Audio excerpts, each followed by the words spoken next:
in State College, Pennsylvania has issued a severe thunderstorm warning for eastern Adams County and south central Pennsylvania, west central York County and south central Pennsylvania until 7 o'clock p.m. At 5:55 p.m., National Weather Service Doppler radar indicated a severe thunderstorm. The storm was near York Springs, moving southeast at 20 miles per hour. This storm is capable of producing damaging winds in excess of 60 miles per hour.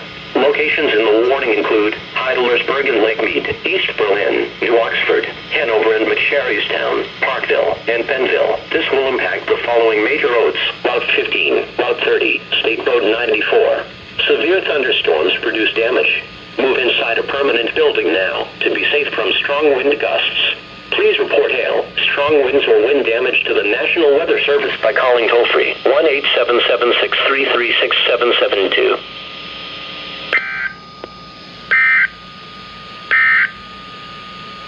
The National Weather Service in State College, Pennsylvania has issued a severe thunderstorm warning for eastern Adams County and south central Pennsylvania, west central York County and south central Pennsylvania until 7 o'clock p.m. At 5:55 p.m., National Weather Service Doppler radar indicated a severe thunderstorm. The storm was near York Springs, moving southeast at 20 miles per hour. This storm is capable of producing damaging winds.